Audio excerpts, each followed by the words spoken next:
So today we are going to start with the atomic structure. हम जो topic शुरू करने जा रहे हैं we are going to start with atomic structure यानी कि परमाणु संरचना. ठीक है, बहुत ही इंपॉर्टेंट चैप्टर केमिस्ट्री की अगर हम बात करते हैं, one of the most important chapter of chemistry. चलिए, अब बेटा एटॉमिक स्ट्रक्चर के अंदर हमें पढ़ना क्या है, what we are actually going to study in this chapter, एक बारी देख लेते हैं. सबसे पहले अगर इस चैप्टर की मैं बात करती हूँ, इस चैप्टर के अंदर हम किसके बारे में पढ़ने जा रहे हैं. लेकिन बेटा मैंने तो ऐसे कहा ही नहीं ना, अब तो इवनिंग में आपकी जो क्लासेस होंगी वो केमिस्ट्री की ही क्लासेस होंगी. मैंने ऐसा कहा ही नहीं कि मैं आज बायो की क्लास नॉट इवन. जो बायो की क्लास है आपकी विटामिन वाला चैप्टर खत्म हो गया है, न्यूट्रिशन आपका कंप्लीटली फिनिश हो चुका है. जो बायो की क्लास होगी वो आपकी दोपहर में चलेगी, आफ्टरनून में चलेगी, इवनिंग में आपकी केमिस्ट्री स्टार्ट हो चुकी है. ठीक है, केमिस्ट्री ही चलेगी. एटॉमिक स्ट्रक्चर की अगर हम बात करते हैं और जो बायो होगी that will be at 12 PM. Atomic structure यानी कि परमाणु संरचना, इसके अंदर हम किसके बारे में पढ़ने वाले हैं. ओके, चल यस, सेल न्यूट्रिशन विटामिन हो गया है. नेक्स्ट, अब सबसे पहले अगर हम बात करते हैं पूरा का पूरा चैप्टर, आप चैप्टर को देखते ही समझ गए होंगे किसके बारे में हम लोग पढ़ेंगे. एक्चुअल में इस चैप्टर के अंदर हम किसके बारे में पढ़ने वाले हैं, एटम के बारे में पढ़ने वाले हैं, यानी कि परमाणु के बारे में पढ़ने वाले हैं. वाओ, बारिश आ गई भाई. एटम क्या होता है, परमाणु क्या होता है, what is an atom and what atom क्या है यानी कि परमाणु क्या है. चलिए, आप लोगों के यहाँ का मौसम कैसा है. हमारे यहाँ तो बड़ी तेज आंधी तूफान बारिश आ गई है बाहर अचानक से. चलिए बेटा, बायो जो होगी आपके आफ्टरनून में that will be at 12 PM. बहुत गर्मी है, बहुत गर्मी है. यस, ओके बेटा, मैं हूँ यूपी, बागपत डिस्ट्रिक्ट पड़ता है यूपी. हाँ जी बिल्कुल बेटा, प्लानर में आएगी बायो की क्लासेस, प्लानर में आएगी बायो की क्लासेस. करेंगे शुरू जल्दी से. सबसे पहले चैप्टर के अंदर हम किसके बारे में पढ़ेंगे. Now stop the message. अब कोई भी बच्चा कमेंट सेक्शन में कमेंट नहीं करेगा. Now let's of and let's start the session. चलिए, सो पूरे के पूरे चैप्टर के अंदर बेसिकली यानी कि this is the first class of chemistry जिसके अंदर हम पढ़ने वाले हैं एटॉमिक स्ट्रक्चर, यानी कि हम एटम के बारे में पढ़ेंगे, हम परमाणु के बारे में पढ़ेंगे कि एक्चुअल में एटम होता क्या है, परमाणु होता क्या है. So what is an atom and how can we define the atom that actually it is an atom. So देखो, आपको पता है अगर हम बात करें अपने आसपास की, हमारे आसपास जितनी भी चीजें हैं, जितनी भी वस्तुएं हैं, they all are made up of the matter. हर एक वस्तु किसी न किसी पदार्थ से मिलकर के बनी हुई है. यानी we can simply say that all the things around us, all the things around us are made up of, किस चीज से मिलकर के बनी हुई है, are made up of matter. अब देखो कैसे, यानी कि हमारे आसपास एक सीक्वेंस आपको याद रखनी है. हमारे आसपास मौजूद जितनी भी वस्तुएं हैं, all these are basically made up of the matter. तो पहली बारिश आती है ना, मिट्टी की कितनी अच्छी खुशबू आती है. अभी बाहर बारिश आ रही है तो मतलब अभी आनी ही शुरू हुई है जस्ट, तो ये पहली बारिश है, मतलब बहुत मतलब काफी टाइम बाद आई होगी, तो बड़ी अच्छी खुशबू आ रही है मिट्टी की. मेटर. अब मेटर किस चीज से मिलकर के बने हुए हैं, they are made up of molecule. Matter किससे मिलकर के बने होते हैं बेटा, मॉलिक्यूल से मिलकर के बने हुए होते हैं. फॉर एग्जाम्पल, जैसे अगर हम बात करते हैं वाटर मॉलिक्यूल, ठीक है, आपने एक एग्जाम्पल लिया वाटर मॉलिक्यूल. अब मुझे ये बताओ, ये जो वाटर मॉलिक्यूल है किस चीज से मिलकर के बना होगा, वाटर मॉलिक्यूल किस चीज से मिलकर के बना हुआ है, फटाफट बताइए. So it is made up of, देखो आप अपने आसपास जितनी भी चीजें देख पा रहे होंगे ना, हवा, आपके आसपास हवा है, आपके आसपास आप टेबल पे बैठे हो सकते हैं, चेयर पे बैठे हो सकते हैं, सोफे पर बैठे हो सकते हैं, बेड पर बैठे हो सकते हैं, बुक हो सकता है, पेन है आपके पास, नोटबुक है आपके पास. all these are made up of the matter and all the matters are made up of molecules. जैसे एक छोटा सा एग्जांपल लेते हैं वाटर मॉलिक्यूल, तो H2O से मिलकर के बना है. what are the H2O बेटा, these H2O are the elements. अब जितने भी मॉलिक्यूल्स हमारे आसपास मौजूद होते हैं, basically they are elements, they are made up of the elements, यानी कि किसी न किसी तत्व से मिलकर के बने होते हैं। यानी जितने पदार्थ हैं वो किस चीज से मिलकर के बने हैं, किसी न किसी अणु से मिलकर के बने हुए हैं। और वहीं अगर हम एलिमेंट्स की बात करते हैं, all the elements are made up of the atom. सारे के सारे एलिमेंट्स किस चीज से मिलकर के बने हुए, they are basically made up of atom, यानी कि परमाणु से मिलकर के बनी हुई है। और तब हम परमाणु की बात करते हैं, एटम की बात करते हैं, एटम किस चीज से मिलकर के बना हुआ है, it is further made up of the fundamental particle. अब अगर हम फर्दर एटम की बात करें तो एटम किस चीज से मिलकर के बना हुआ है, it is made up of the fundamental particles. And what are the basic fundamental particles, यानी कि ये किस चीज से मिलकर के बना है, ये बना है कुछ मूलभूत कणों से मिलकर के। और कौन से मूलभूत कण हैं जिनसे मिलकर के ये बना हुआ है, तो जैसे फॉर एग्जांपल अगर हम बात करें इलेक्ट्रॉन, प्रोटॉन, और प्रोटॉन के साथ साथ अगर हम बात करते हैं neutron, these are the basic sub fundamental particles of the atom. अगर हम इलेक्ट्रॉन, प्रोटॉन, न्यूट्रॉन की बात करते हैं, they are further divided into quarks, antiquarks, mesons, positrons, but we do not have to discuss them. हमें सिर्फ और सिर्फ इलेक्ट्रॉन, प्रोटॉन, न्यूट्रॉन तक ही डिस्कस करना है। Is it okay? चलिए, तो अब बेटा मुझे ये बताइएगा, इतनी बात आपको समझ आई? यानी एक बेसिक से सीक्वेंस है जिसको आपको याद रखना है कि भाई हमारे आसपास मौजूद जितनी भी सब्सटेंसेस हैं वो किस चीज से मिलकर के बने हुए, they are made up of the matter. और जितने मैटर हैं they are made up of the molecules. And what are the molecules, molecules are made up of the elements, यानी कि एक तरीके से आप कह सकते हो असेंबलिंग ऑफ एलिमेंट्स। तब एलिमेंट्स के बीच में बॉन्ड्स बनते हैं, वो बॉन्ड्स मिलकर के मॉलिक्यूल्स बनाते हैं। ठीक है, सो एलिमेंट्स किससे मिलकर के बनी है, एटम से। Atoms are made up of the fundamental particles, electron, proton, neutron. ये सीक्वेंस कहीं पर भी लिख लीजिएगा अपनी नोटबुक पे, बहुत काम आएगी आगे तक। ठीक है, तो अब पूरे के पूरे इस चैप्टर के अंदर हमें इस एटम के बारे में जानना है कि एक्चुअल में ये है क्या, what is an atom. So let's start, just a second. अगर हम एटम की बात करते हैं ठीक है, अब देखो, सबसे पहले इस चैप्टर के अंदर हमें पढ़नी है, we are going to discuss about the atomic theory. सबसे पहले यहाँ पर थ्योरीज आती हैं, कुछ इंपॉर्टेंट थ्योरीज आपको पढ़नी है। तो एक्चुअल में एक साइंटिस्ट आते हैं जिनका नाम है John Dalton, and he has proposed his first atomic theory. तो आपसे क्वेश्चन पूछा जाता है that who has proposed the first atomic theory. सबसे पहली जो एटॉमिक थ्योरी है वो किसके द्वारा दी गई है, who has given the first atomic theory. तो अब देखो, एक साइंटिस्ट आते हैं, सॉरी ये साइंटिस्ट तो नहीं थे, ये एक ब्रिटिश स्कूल टीचर थे, अध्यापक थे, पढ़ाने का काम करते थे। तो जॉन डाल्टन जो है, इन्होंने 1808 में, इन 1808 he has proposed his first atomic theory. इन्होंने अपना सबसे पहला परमाणु सिद्धांत दिया। और इन्होंने अपने परमाणु सिद्धांत के अंदर क्या कहा, तो इन्होंने कहा ना कि भाई 1808 में जॉन डाल्टन ने सबसे पहले अपना एटॉमिक स्ट्रक्चर दिया। एक तरीके से इन्होंने क्या कह दिया, इन्होंने एक एटॉमिक थ्योरी दी।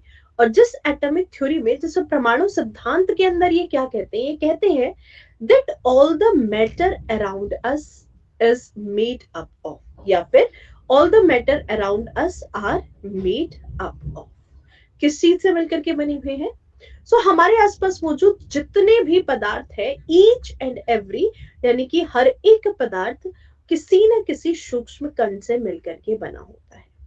मान लीजिए कोई मैटर है, तो हमारे आसपास मौजूद जितने भी पदार्थ होते हैं, they are made up of an atom.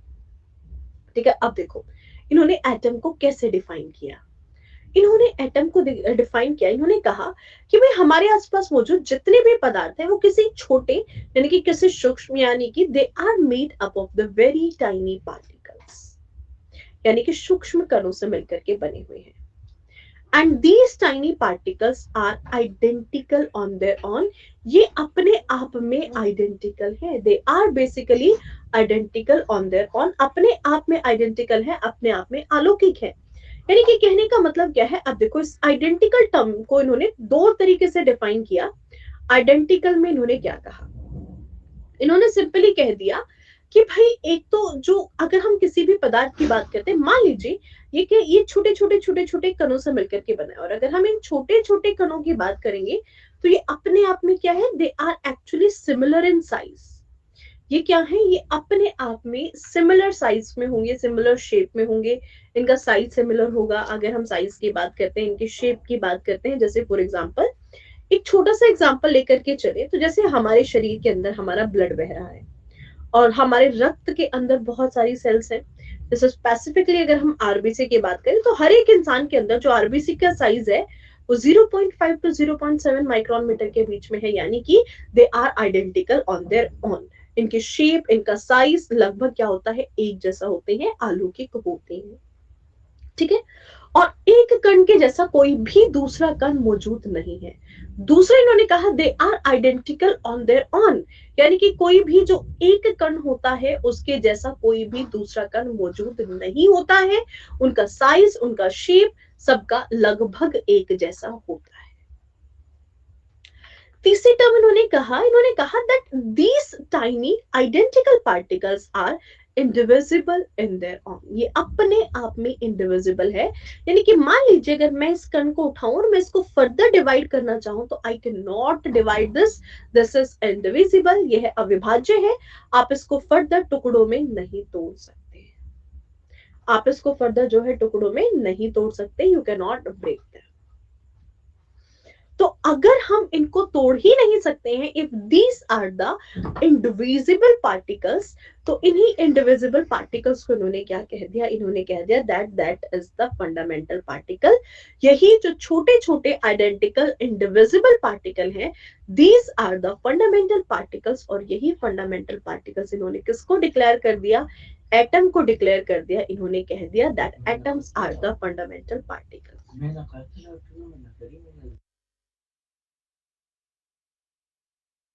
चलिए ठीक है बेटा, समझ आई बात की नहीं? That each and every matter around us is made up of very tiny, identical, indivisible, and the fundamental particle, and such fundamental particles are the atom. यानी इन्होंने कहा कि हमारे आसपास मौजूद प्रत्येक पदार्थ किसी सूक्ष्म, अलौकिक, अविभाज्य और मूलभूत कणों से मिलकर के बने हैं, और यही मूलभूत कण क्या है, परमाणु है, atom. This is what he defines. Is it okay? This is what he defines in his atomic theory. So this was the postulate given by the John Dalton.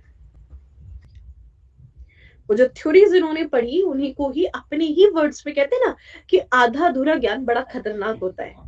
अधजल गगरी छलकत जाए, है ना, तो अधजल गगरी छलकत जाए, तो हमेशा भाई जो आधा अधूरा ज्ञान होता है, ठीक है बेटा, अब वो खतरनाक क्यों है, इसके पीछे का कारण क्या है? यस, देखो अब इन्होंने जो कुछ भी पढ़ा और जो कुछ भी इन्होंने बताया, एक्चुअल में these were the theories given by some of the philosophers. ठीक है, अब देखो सबसे पहले इन्होंने ये जो इंडिविजिबल टर्म यहाँ पर दे दी, यहाँ से सबसे पहला क्वेश्चन आपसे पूछा जाता है कि ये जो इंडिविजिबल टर्म है ये कहाँ से आई, और मोस्ट इंपॉर्टेंट पॉइंट कि ये जो थ्योरी इन्होंने दी थी ना, ये एक्चुअल में कौन थे पहले। सबसे पहले अगर हम बात करते हैं इंडियन ओरिजिन, यानी कि आज से लगभग अगर हम 2700 बीसी की बात करें, अगर हम 2700 बीसी की बात करते हैं तो अराउंड 2700 बीसी इंडियन सिविलाइजेशन से एक महर्षि रहे हैं जिनका नाम था, जिनको हम महर्षि कणाद के नाम से जानते हैं। तो एक महर्षि कणाद रहे हैं, ठीक है। अब ये जो महर्षि कणाद हैं,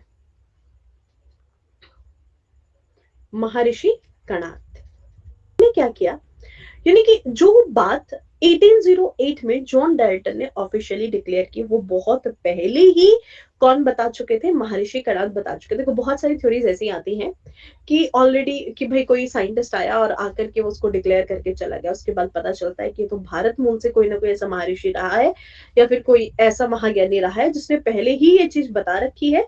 बट होता क्या है कि एक्चुअल में उस समय पर जो हमारी जो मूल भाषा है, जो जगत जननी भाषा जिसको हम संस्कृत के नाम से जानते हैं।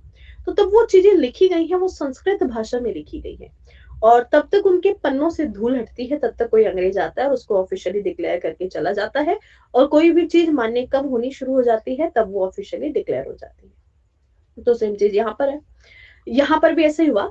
अब 2700 बीसी के अराउंड जो महर्षि कणाद है, इन्होंने क्या कहा था, इन्होंने ना परमाणुवाद दिया था। ही हैज गिवन द परमाणुवाद, इन्होंने परमाणुवाद दिया था। संस्कृत का ये शब्द है परमाणुवाद की, अगर हम बात करते हैं परमाणुवाद, इन्होंने परमाणुवाद दिया था, यानी कि जिसको हम किस नाम से जानते हैं, that is called as the theory of atoms, theory of atoms. अब थ्योरी ऑफ एटमिज्म के अंदर इन्होंने क्या कहा, इन्होंने सिंपली कहा that all the things around us, हमारे आसपास मौजूद जितनी भी वस्तुएं हैं वो सभी किस चीज से मिलकर के बनी हुई है, they are actually made up of the matter, वो किसी ना किसी पदार्थ से मिलकर के बनी हुई है। And all the matter around us are made up of the molecule, यानी इन्होंने कहा जितने भी पदार्थ हमारे आसपास मौजूद है वो किसी ना किसी अणु से मिलकर के बनी हुई है, और अणु जो होते हैं वो किसी ना किसी परमाणु से मिलकर के बने हुए होते हैं। तो इन्होंने क्या कहा था, इन्होंने थ्योरी ऑफ एटम्स यानी कि परमाणुवाद दिया था। और परमाणुवाद में इन्होंने क्या कहा था, परमाणुवाद में इन्होंने कहा कि भाई जितनी भी वस्तु हमारे आसपास मौजूद है, they are basically made up of the matter, ये पदार्थ से मिलकर के होंगे, और सभी पदार्थ अणु से मिलकर के बने हैं, और जितने भी अणु हमारे आसपास मौजूद है वो सभी किसी ना किसी परमाणु से मिलकर के बने हुए हैं। ठीक है, यानी कि they are made up of the atom, this was the theory of atoms. ये थी एक थ्योरी जो कि महर्षि कणाद के द्वारा दी गई थी। लगभग इसी एरा के अराउंड एक फ्रेंच फिलोसोफर रहे हैं जिनको जाना जाता है डेमोक्रेटस के नाम से। डेमोक्रेटस एक और फ्रेंच फिलोसोफर रहे हैं डेमोक्रेटस, और इन्होंने क्या कहा, he has given the term that is fundamental particle. इन्होंने क्या किया, इन्होंने एक टर्म दे दी फंडामेंटल पार्टिकल, यानी जिसको हम जानते हैं मूलभूत कणों के नाम से, मूलभूत कण। और इन्होंने जो मूलभूत कण को डिफाइन किया, फंडामेंटल पार्टिकल को डिफाइन किया, तो इन्होंने कहा कि भाई अगर हम किसी भी एटम की बात कर रहे हैं, किसी भी मैटर की बात कर रहे हैं, किसी भी पदार्थ की बात कर रहे हैं, तो इन्होंने स्पेसिफिकली पदार्थ को डिफाइन किया। इन्होंने कहा कि तब हम किसी भी पदार्थ की बात करते हैं तो जो फंडामेंटल पार्टिकल्स है, मूलभूत कण है, वह पदार्थ की वो आखिरी अवस्था है जिसके पश्चात कोई भी पदार्थ अविभाज्य हो जाता है। ठीक है, किसी भी पदार्थ की वह आखिरी अवस्था जिसके पश्चात कोई भी पदार्थ अविभाज्य हो जाए, उसी आखिरी अवस्था को इन्होंने क्या कहा, फंडामेंटल पार्टिकल कहा। उसी आखिरी अवस्था को इन्होंने मूलभूत कण कहा। ठीक है, इन्होंने क्या कहा, इन्होंने कहा that final state of any matter, of any matter after which matter is indivisible, after which matter is indivisible।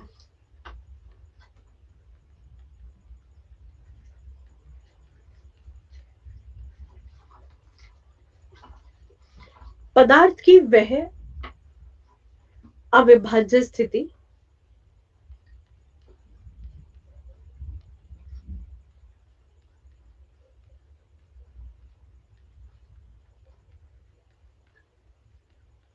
पदार्थ की वह अविभाज्य अवस्था जिसके पश्चात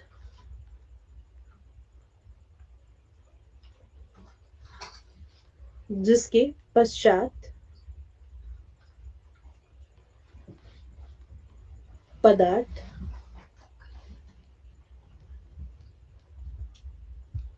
अविभाज्य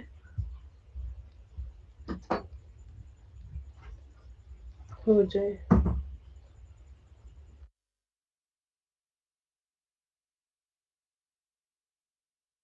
कहने का मतलब क्या था, सिंपली देखो, ऐसे समझना इस बात को, इनका कहने का सीधा सा मतलब था कि भाई अगर हम कभी भी, ठीक है, if we are talking about, मान लीजिए, चलिए देखो फॉर एग्जांपल, एक एग्जांपल लीजिए, मान लीजिए क्या है, ये एक मैटर है, तो अगर मैं इस मैटर को तोड़ना शुरू करूं, ठीक है, अगर मैं इस मैटर को तोड़ना शुरू करूं तो मैं इसको एक लिमिट तक ही तोड़ सकती हूँ।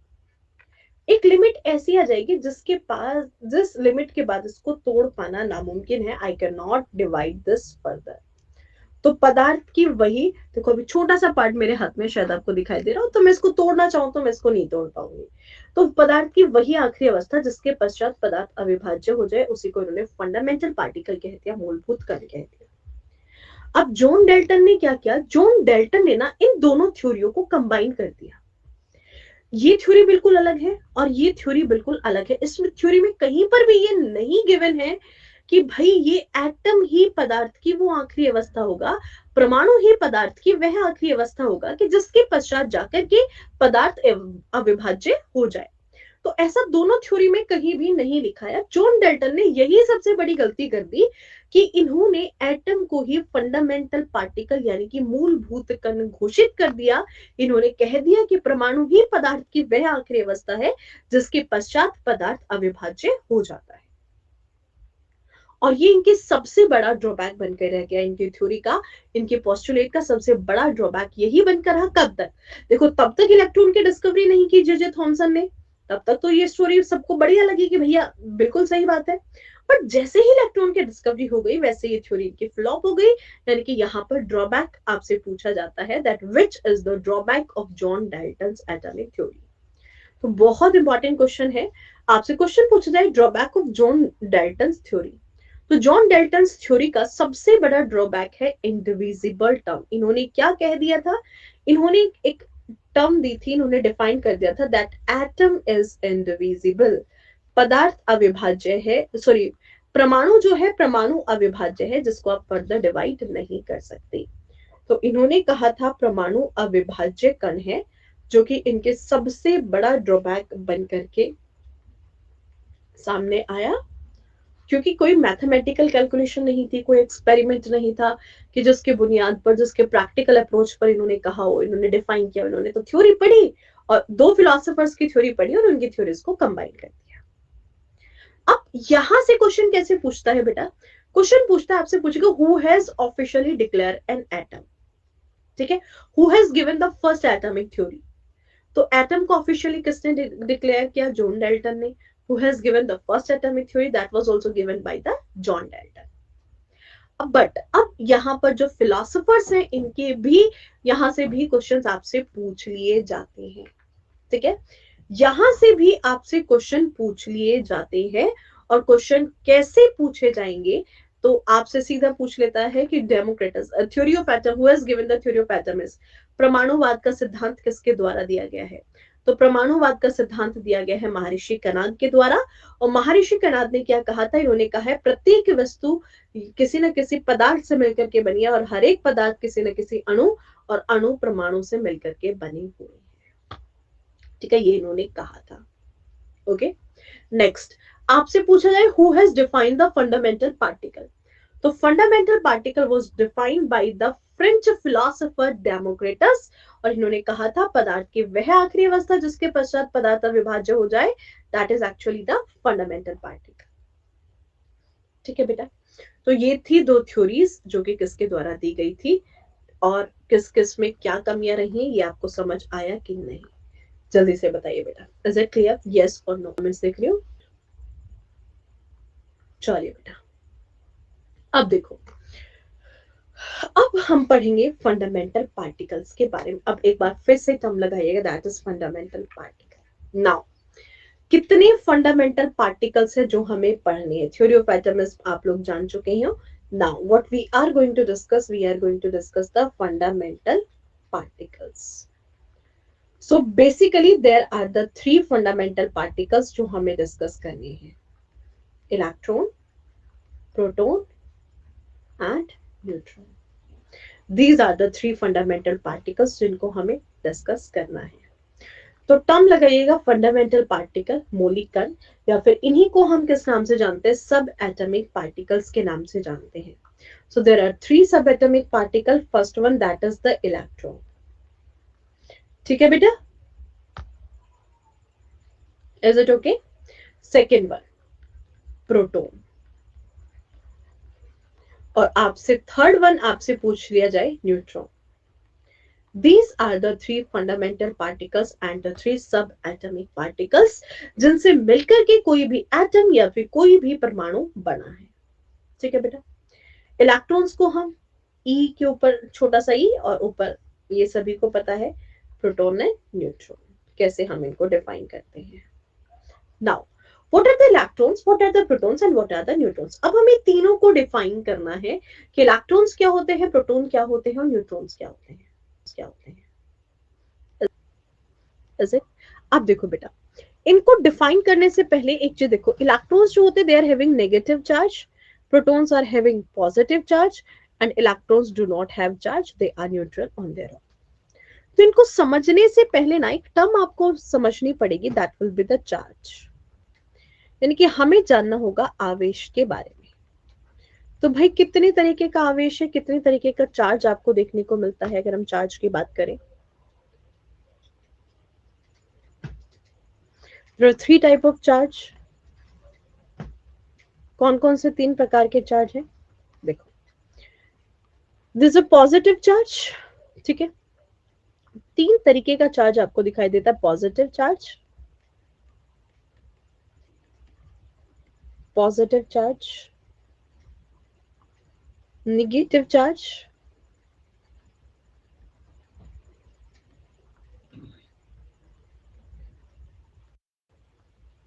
And there is no charge,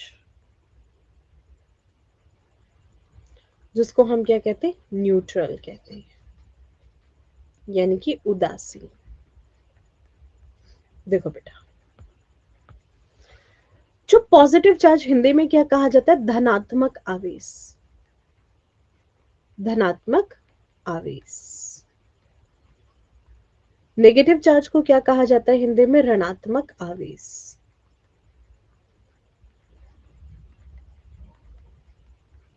ठीक है, ऋणात्मक आवेश और धनात्मक आवेश की अगर हम बात करें. ठीक है, धनात्मक आवेश और ऋणात्मक आवेश.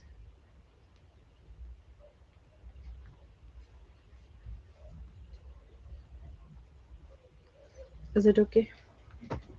Now, पॉजिटिव चार्ज किसे कहा जाता है. सबसे पहले पॉजिटिव, नेगेटिव और नो चार्ज. अब देखो, positively charge particles are called as.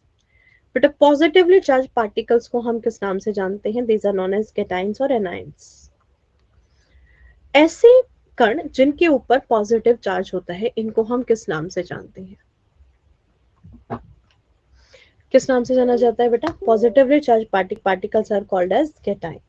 So positively charge particles को हम किस नाम से जानते हैं, कैटाइंस के नाम से जानते हैं. ठीक है, और negatively charge particles are known as the anions, cations. और दूसरा हम इनको किस नाम से जानते हैं, they are also called as the proton. ठीक है, और नेगेटिवली चार्ज पार्टिकल्स को बेटा हम किस नाम से जानते हैं, these are known as the anions. Anion के साथ साथ these are also called as the electron. अब जिनके ऊपर कोई चार्ज नहीं होता है, they are called as the neutrons. इनको हम न्यूट्रॉन्स के नाम से जानते हैं. यानी कि कैसे होते हैं, ये होते हैं आपके न्यूट्रल जिनके ऊपर ना पॉजिटिव चार्ज है और ना ही नेगेटिव चार्ज है. दे do not conduct any charge. इनके ऊपर किसी भी प्रकार से आपको चार्ज देखने को नहीं मिलेगा. ठीक है बेटा, चलिए. तो समझ आया आपको कि अगर हम फंडामेंटल पार्टिकल्स की बात कर रहे हैं, फंडामेंटल पार्टिकल्स में जो इलेक्ट्रॉन्स होते हैं, these are the negatively charge, protons are the positively charge and neutrons are the neutral. They do not have a charge, यानी कि इनके ऊपर किसी भी प्रकार से कोई चार्ज नहीं. ठीक है, अब ये जो फंडामेंटल पार्टिकल्स है, देखो बेटा ये इतने इंपॉर्टेंट है, यहां से बार बार क्वेश्चन पूछे जाते हैं. और कई बार ऐसा होता है कि यहीं से क्वेश्चन पूछ लिए गए और कहानी खत्म. बस कई बार ऐसा होता है कि फंडामेंटल पार्टिकल्स में तब आपसे क्वेश्चन पूछे गए तो सिर्फ यहीं से क्वेश्चन पूछे गए और यहीं से क्वेश्चन कहानी खत्म कर दी गई मैक्सिमम. अब सबसे पहले ना हम इनके डिस्कवरी की बात करेंगे. Who has discovered these fundamental particle. इनकी डिस्कवरी किसके द्वारा की गई है, इनकी खोज किसके द्वारा की गई है? इलेक्ट्रॉन, प्रोटॉन, न्यूट्रॉन, इन तीनों की ही डिस्कवरी किसने की है? बताइए बेटा। कुछ एग्जाम ऐसे होते हैं कि केमिस्ट्री से 2 क्वेश्चन पूछे गए तो 2 में से एक क्वेश्चन यहीं से पूछा है, फिर एक क्वेश्चन पूछा गया तो यहीं से पूछ के खत्म कर दिए गए। चलिए देखो बेटा, अकॉर्डिंग टू एनसीईआरटी, इसको याद करने के लिए एक शॉर्ट ट्रिक है, ईट पर नाच। ठीक है बेटा, ई से इलेक्ट्रॉन, टा से थॉमसन, और पूरा नाम क्या है इनका? पूरा नाम है इनका जे थॉमसन। साइंटिस्ट का पूरा नाम क्या है? J Thomson. अब देखो प्रोटॉन में, पा से प्रोटॉन और रा से कौन आते हैं? Rutherford. According to NCERT, NCERT के अंदर गिवन है the proton are discovered by the Rutherford. ठीक है बेटा, नाच में ना से न्यूट्रॉन और चा से कौन आते हैं? चैडविक। और इनका पूरा नाम क्या है? इनका पूरा नाम है जेम्स चैडविक। ठीक है बेटा, so these are the 3 subatomic particles which were discovered by the J.J. Thomson, Rutherford and James Chadwick. Now, अब अगर हम प्रोटॉन की बात करते हैं बेटा, प्रोटॉन की एक्चुअल में डिस्कवरी जो की गई है that is by the Goldstein, not by the Rutherford. Actual facts क्या कहते हैं? Proton are the positively charge particles, और जो पॉजिटिवली चार्ज पार्टिकल्स हैं उनकी खोज तो गोल्डस्टीन के द्वारा की गई है, ना कि रदरफोर्ड के द्वारा। They were discovered by the Goldstein. इन्होंने थर्ड रे एक्सपेरिमेंट किया था, जो कि सबसे पहले जे थॉमसन के द्वारा किया गया था। डिस्चार्ज ट्यूब वाला एक एक्सपेरिमेंट इन्होंने किया था, जिसमें इन्होंने इलेक्ट्रिसिटी को एमिट होते हुए देखा था। That was by the J Thomson. तो जे थॉमसन ने इलेक्ट्रॉन की जो डिस्कवरी की थी that was by the cathode ray experiment. Cathode ray experiment, इन्होंने एक एक्सपेरिमेंट किया था जिस एक्सपेरिमेंट के थ्रू इन्होंने इलेक्ट्रॉन की खोज की थी, जिसको डिस्चार्ज ट्यूब एक्सपेरिमेंट के नाम से भी जाना जाता है। डिस्चार्ज ट्यूब एक्सपेरिमेंट भी जिसको कहा जाता है। ठीक है, विद्युत विसर्जन नली का प्रयोग के नाम से जिसको जाना जाता है, cathode ray experiment, discharge tube experiment. ठीक है, डिस्चार्ज ट्यूब एक्सपेरिमेंट भी जिसको कहा जाता है डिस्चार्ज ट्यूब एक्सपेरिमेंट। ठीक है, यानी कि विद्युत विसर्जन नली का प्रयोग, और उसी का इस्तेमाल करके आगे जाकर के गोल्डस्टीन ने प्रोटॉन की डिस्कवरी की थी। देन रदरफोर्ड ने क्या किया था? रदरफोर्ड ने एक्चुअल में जो पॉजिटिवली चार्ज पार्टिकल्स होते हैं उनका नॉमेनक्लेचर किया था। अब अगर आपसे क्वेश्चन पूछा जाए प्रोटॉन से, एक चीज ध्यान रखिएगा, अगर दोनों ऑप्शन में है तो आप फर्स्ट प्रेफरेंस किसको दोगे? गोल्डस्टीन को दोगे, और किसी एक को मार्क करना है तो गोल्डस्टीन को मार्क करके आना। बट बेटा अगर ऑप्शन में गोल्डस्टीन नहीं है तब आप किसको मार्क करके आओगे? तब आप 101% रदरफोर्ड को मार्क करके आओगे। जैसे एक छोटा सा एग्जांपल मैं बताती हूँ, एक प्रोबेबिलिटी ऐसी बन सकती है कि एक एग्जांपल में एक्स दे दिया, एक में आपको वाई दे दिया, एक में आपको क्या दे दिया? रदरफोर्ड दे दिया, और एक में आपको क्या दे दिया? None of these. और हमें तो पता है, और क्वेश्चन क्या पूछा है? Discovery of proton. ठीक है, हमें तो क्या पता है? हमें तो क्या पता है? हमें तो पता है प्रोटॉन। तो डिस्कवरी ऑफ प्रोटॉन किसने किया है? कि वो तो गोल्डस्टीन ने किया है। तो इस क्वेश्चन को देखते बेटा नन ऑफ दिस मार्क करेंगे कि नहीं करेंगे? मैं बिल्कुल नन ऑफ दिस करेंगे। बेटा ऐसी कंडीशन में नन ऑफ दिस को मार्क नहीं करना है, ऐसी कंडीशन में आपको रदरफोर्ड को मार्क करके आ जाना है, क्योंकि एनसीईआरटी में आज भी रदरफोर्ड ही गिवन है। ठीक है बेटा, इस चीज को ध्यान रखिएगा। तो सबसे पहले डिस्कवरी किसकी गई? प्रोटॉन की डिस्कवरी। और प्रोटॉन की डिस्कवरी किसके द्वारा की गई थी? That was by the J Thomson. और किसके द्वारा? विद्युत नली का प्रयोग का इन्होंने इस्तेमाल किया था, जिसके द्वारा इन्होंने इसकी डिस्कवरी की थी। बताइए बेटा, कोई दिक्कत तो नहीं यहाँ पर? डन? चलिए अब देखो, सबसे पहले यहां से ये भी थोड़ा सा जान लेते हैं। ये बात कब की है? 1897। 1897 में डिस्कवरी ऑफ इलेक्ट्रॉन। चलो कुछ इंपॉर्टेंट फैक्ट्स यहाँ से बता दे, क्या पता पूछ लिया जाए, क्योंकि आजकल यूपीएससी मतलब यूपीएससी इज अनप्रेडिक्टेबल। आजकल क्या हमेशा से ऐसी ही रही है यूपीएससी।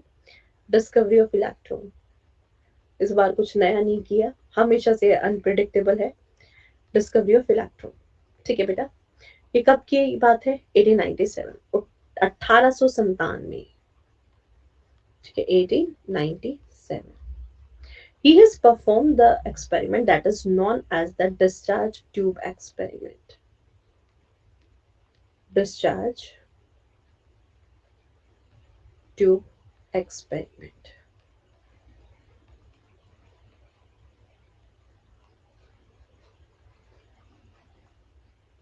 ठीक है, डिस्चार्ज ट्यूब एक्सपेरिमेंट के नाम से जिसको जाना जाता है। ओके बेटा, या फिर इसी को ही किस नाम से जाना जाता है अगर हम बात करते हैं?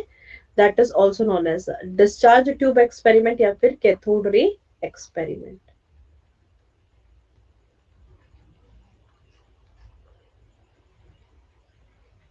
कैथोड रे एक्सपेरिमेंट, ठीक है।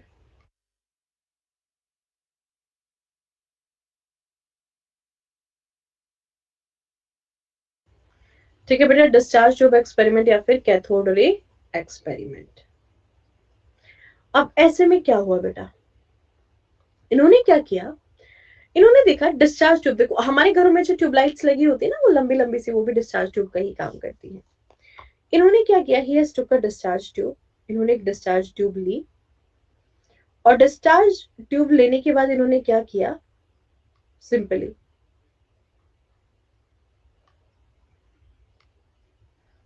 बेटा हर जगह तुम्हारी प्लम पुडिंग को ही चलेगी।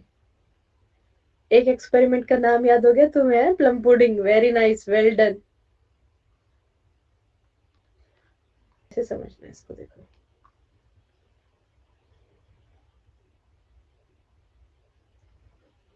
अब देखो बेटा, इन्होंने क्या किया, डिस्चार्ज ट्यूब ली और इसके अंदर क्या किया, इन्होंने इलेक्ट्रिक पोटेंशियल को जनरेट कर दिया। तब इन्होंने इलेक्ट्रिक पोटेंशियल को जनरेट किया, तो आपको क्या लगता है कि भाई इसमें दो टर्मिनल बन जाएंगे कि नहीं बन जाएंगे? कभी भी तब हम इलेक्ट्रिक पोटेंशियल डिफरेंस जनरेट करेंगे तो उस सोर्स के अंदर हमेशा दो टर्मिनल बन जाते हैं, एक नेगेटिव टर्मिनल और एक पॉजिटिव टर्मिनल, ठीक है। तो अब इन्होंने क्या ऑब्जर्व किया, इन्होंने ऑब्जर्व किया कि भाई ये जो कैथोड रे है, इसमें इन्होंने बड़े ही माइक्रोस्कोपिक लेवल पे डिस्कवरी की थी। ये इन्होंने देखा कि भाई ये जो लाइट रेज है, ये हमें नेकेड आई से तो दिखाई नहीं देती, बट तब इन्होंने माइक्रोस्कोपिक लेवल पे इसको ऑब्जर्व किया, तब देखा इन्होंने इस एक्सपेरिमेंट को, उसको इन्होंने देखा कि भाई जो नेगेटिवली चार्ज प्लेट है ना, उधर से पॉजिटिवली चार्ज प्लेट की तरफ ग्रीन कलर की कुछ स्ट्रेट, मतलब बिल्कुल ना, बिल्कुल सीधी रेखा में, बिल्कुल सीधी रेखा में गमन करने वाली कुछ इस तरीके से लाइनें इसको दिखाई दे रही है कि ऐसा कुछ है जो नेगेटिवली चार्ज प्लेट से आ रहा है और बिल्कुल सीधी रेखा में मूव कर रहा है और जाकर के पॉजिटिवली चार्ज पार्टिकल की तरफ जाकर के पॉजिटिव चार्ज प्लेट की तरफ जाकर के डिपॉजिट हो रहा है। तो बिल्कुल सीधी ग्रीन कलर की कुछ रेखाएं इनको चलती हुई दिखाई दी नेगेटिवली चार्ज प्लेट से ये पॉजिटिवली चार्ज प्लेट की तरफ। तो इन्होंने कहा कि भाई इधर जो नेगेटिवली चार्ज प्लेट है, इधर पक्का ऐसा कोई ना कोई कण है जो कि किधर, जो कि पॉजिटिवली चार्ज प्लेट की तरफ जाकर के डिफ्लेक्ट हो रहा है, इधर जाकर के चिपक रहा है।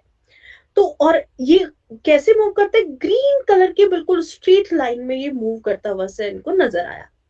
तो इन्होंने क्या किया, इन्होंने कहा कि भाई यहाँ पर कुछ तो ऐसे कण हैं जिनके ऊपर नेगेटिव चार्ज है, they are actually negatively charge. और ये नेगेटिवली चार्ज क्यों है, क्योंकि भाई पॉजिटिव चार्ज प्लेट की तरफ जाकर के तब ये डिप्लेट हो रही है, तो पक्का कुछ ना कुछ नेगेटिव ही रहा होगा जो कि पॉजिटिवली चार्ज प्लेट की तरफ मूव हुआ है। यानी कि आपने पढ़ा है कि opposite charges always attract each other and same charges always repel each other, है ना। जैसे जो सेम चार्जेस होते हैं वो हमेशा क्या करते हैं, एक दूसरे को रिपेल करते हैं, दूर फेंकते हैं, और अपोजिट चार्जेस हमेशा एक दूसरे को अट्रैक्ट करते हैं। तो इन्होंने क्या कहा कि भाई ऐसा पक्का कुछ ना कुछ तो है, यहाँ पर कोई ना कोई ऐसा सूक्ष्म कण है जो कि इधर से पॉजिटिवली चार्ज प्लेट की तरफ मूव कर रहा है और वो बिल्कुल स्ट्रेट ग्रीन कलर लाइन में मूव कर रहा है। हरे रंग की लाइट इनको एमिट होती हुई दिखाई दी कि हरे रंग की ये लाइट छोड़ता हुआ जा रहा है और जाकर के पॉजिटिवली चार्ज प्लेट पर जाकर के डिप्लेट हो रहा है। और इन्हीं नेगेटिवली चार्ज पार्टिकल यानी कि इन्होंने क्या कहा, इनके ऊपर कैसा धनात्मक आवेश है और यही जो धनात्मक आवेश वाले कण थे इन्हीं को इन्होंने नाम क्या दे दिया, इन्हीं को इन्होंने नाम दे दिया इलेक्ट्रॉन और इनको हम सिंबलाइज करते हैं ई नेगेटिव से। ठीक है बेटा, ये एक एक्सपेरिमेंट था जो कि इलेक्ट्रॉन की डिस्कवरी के लिए किसके द्वारा किया गया था, जे थॉमसन के द्वारा किया गया था। That was for J Thomson. अब जे थॉमसन के अलावा दूसरे साइंटिस्ट आए, फिर कौन, आपके गोल्डस्टीन। अब गोल्डस्टीन ने क्या कहा, इसी एक्सपेरिमेंट को उन्होंने अपनी तरीके से किया, अलग अलग तरीके से वो एक्सपेरिमेंट को करते रहे, काफी लंबे समय तक किया। फिर उन्होंने जाकर के एक ऑब्जर्वेशन दी, उन्होंने कहा, इस बार 2 डिस्चार्ज ट्यूब का यहाँ पर 2 डिस्चार्ज प्लेट का इस्तेमाल कर लिया यहाँ पर। और फिर उन्होंने क्या कहा कि भाई एक चीज बताओ, अगर कोई नेगेटिवली टर्मिनल से कोई चीज जा रही है पॉजिटिवली टर्मिनल की तरफ, पॉजिटिवली चार्ज प्लेट की तरफ, तो पॉजिटिव चार्ज प्लेट जो है उसके पास ये जो प्लेट थी, पहले इनको कैथोड और एनोड के नाम से जाना जाता था। पॉजिटिव और नेगेटिव चार्ज तो हमें बाद में पता चला, पहले इनको कैथोड और एनोड के नाम से जाना जाता था। कैथोड और एनोड कहा जाता था, कैथोड रे एक्सपेरिमेंट, इसीलिए इसको नाम दिया गया है। ठीक है, कैथोड रे एक्सपेरिमेंट इसको इसीलिए कहा गया है। आज के समय पे हम पॉजिटिवली और नेगेटिवली जानते हैं, बट उस समय पर कैथोड और एनोड रे कहा जाता था। तो इन्होंने क्या कहा कि भाई नेगेटिव चार्ज तो था, कुछ तो था जो कि कैथोड प्लेट की तरफ जाकर के डिप्लेट हो गया। अब कैथोड प्लेट में भी तो कुछ होगा ना जिसने उसे अपनी तरफ पुल किया। अट्रैक्शन के लिए हमेशा 2 अपोजिट चीजें होनी तो जरूरी है। इंडिविजुअली क्या अट्रैक्शन कर लेगा और किसके साथ कर लेगा, 2 चीजें होनी जरूरी है ना, कि भाई अगर ये अट्रैक्ट होकर के उधर गया तो इधर भी तो कुछ ना कुछ होना चाहिए, तभी तो अट्रैक्शन होगा, अदरवाइज ऐसे कोई हो जाता है कि नहीं। तो फिर उन्होंने एक एक्सपेरिमेंट कहा कि ये जो कैथोड है, ठीक है, तो यहाँ पर इन्होंने कुछ अट्रैक्ट किया, जो अट्रैक्ट कर रहे थे वो क्या थे, वो पॉजिटिवली चार्ज पार्टिकल्स है, ऐसा इन्होंने कह दिया। और ये एक्सपेरिमेंट किसके द्वारा किया गया था, that was by the Goldstein. तो गोल्डस्टीन ने एक्चुअल में पॉजिटिवली चार्ज पार्टिकल की डिस्कवरी की थी। इन्होंने नाम नहीं दिया उनको, बस डिस्कवरी करके छोड़ दी, नाम नहीं दिया इन्होंने, नाम आगे जाकर के रदरफोर्ड ने दे दिया। बस ये कमी रह गई थी गोल्डस्टीन की। रदरफोर्ड ने दुनिया भर के काम किए हैं केमिस्ट्री में और पूरे फिजिक्स में, फिजिक्स और केमिस्ट्री में आप दुनिया भर के एक्सपेरिमेंट्स, दुनिया भर की चीजें, दुनिया भर की थ्योरी आंसर पढ़ने वाले हैं। बहुत ही मल्टी टैलेंटेड इंसान ही रहे हैं। ठीक है बेटा, सबसे पहले इलेक्ट्रॉन प्रोटॉन न्यूट्रॉन समझ आया इतना बात, ये तो गई डिस्कवरी की बात। नेक्स्ट आते हैं, अब हम बात करेंगे, डिस्कवरी तो हमने देखी है, डिस्कवरी किसने की है। अब इनके ऊपर चार्ज कितना होता है, चार्ज कितना है इनके ऊपर, तो डिस्कवरी ध्यान रखिएगा, इलेक्ट्रॉन की डिस्कवरी किसने की है, that is by J Thomson. ठीक है, प्रोटॉन की डिस्कवरी बाय गोल्डस्टीन, और गोल्डस्टीन ऑप्शन में नहीं है तो रदरफोर्ड, और न्यूट्रॉन की डिस्कवरी किसने की है, जेम्स चैडविक, जेम्स चैडविक। चलिए नेक्स्ट आइए, चार्ज, इलेक्ट्रॉन प्रोटॉन न्यूट्रॉन्स के ऊपर चार्ज कितना है, what are the charge on electrons protons and neutrons. मौसम कैसा है आप लोगों के वहां, बताइए। The electrons are the negatively charged है। 9 पॉइंट सॉरी चार्ज कितना होता है, minus 1.6 into 10 to the power minus 19 of coulombs। ठीक है, और बेटा इलेक्ट्रॉन के ऊपर ये चार्ज किसके द्वारा डिफाइन किया गया था, that was by R.A.. Millikan. ठीक है, आर.ए. मिलिकियन है, आर.ए. मिलिकियन जिन्होंने ये डिफाइन किया था। So the absolute charge on electron was defined by the R A. Millikan. ठीक है, अब protons are the positively charged, charge लगभग सेम, सिर्फ नेगेटिव और पॉजिटिव का फर्क, minus 19 of coulombs. And neutrons are having the 0 coulomb charge, इनके ऊपर तो चार्ज है ही नहीं, बेचारे उदासीन है, हमेशा उदास रहते हैं। These are neutral in charge, इनकी उदासीन है, ना तो फर्क है पॉजिटिविटी का, ना फर्क है नेगेटिविटी का। क्या हो रहा है ना, किसी के घर बच्चा पैदा हो रहा है, किसी के घर मौत हो रही है, घंटा फर्क नहीं पड़ता, कोई लेना देना नहीं है ना। हमें नेगेटिव से मतलब कि कोई कौन कितना पॉजिटिव है, ना हमें नेगेटिविटी से कोई मतलब, हम तो भैया न्यूट्रल रहेंगे। अभी हीरा मंडी में कैरेक्टर नहीं है न्यूट्रल वाला, जो कैरेक्टर दिखाया है, कौन सी एक उसमें कैरेक्टर दिखाया ना, बड़ा न्यूट्रल कैरेक्टर दिखाया, कुछ भी होता रहे कोई फर्क नहीं पड़ता। आलमजेब, यस आलमजेब वाला। अच्छा ठीक है, next, now what is the mass on these fundamental particles. अब ये जो फंडामेंटल पार्टिकल्स हैं इनके ऊपर मास कितना है, इनका मास कितना है, मास बता दीजिए। इलेक्ट्रॉन का मास कितना होता है, what is the mass on electron, so they are having 9.1। देखो मास को ध्यान रखना, 2 यूनिट में, एमकेएस और सीजीएस, दोनों में से किसी भी यूनिट में पूछ ले। ठीक है, 2 यूनिट में आपसे मास पूछेगा, या तो एमकेएस में पूछ सकता है या फिर आपसे सीजीएस में पूछ सकता है, सिस्टम ऑफ यूनिट आप फिजिक्स में पढ़ते हैं। ठीक है बेटा, एमकेएस। अब इलेक्ट्रॉन का मास कितना है एमकेएस की, अगर हम बात करते हैं एमकेएस में, what is the mass on electron, that is actually 9.11 into 10 to the power minus कितना है बेटा 10 to the power minus 31 kilograms. इसी को तब आप सीजीएस में ले आओगे तो कितना हो जाएगा 9.11 into 10 to the power minus 28 grams. ये बेटा 3 पावर कम हो जाएंगी। नेक्स्ट प्रोटॉन के ऊपर कितना है 1.6743 into 10 to the power minus 27 kilograms. इसी को ही ग्राम्स में ले आओगे तो 3 पावर कम हो जाएगी, हाँ या ना, माइनस 24 ग्राम्स। न्यूट्रॉन पर कितना चार्ज होता है 1.6723 into 10 to the power minus 27 kilograms and 1.6723 into 10 to the power minus 24 grams. ठीक है बेटा, दीज आर द 3 सब एटॉमिक पार्टिकल्स, ये 3 फंडामेंटल पार्टिकल्स हैं। ओके, अब देखो आपसे पूछा जाता है इन तीनों फंडामेंटल पार्टिकल्स में से सबसे हेवीएस्ट कौन है? Which is the heaviest particle, heaviest सब एटॉमिक पार्टिकल?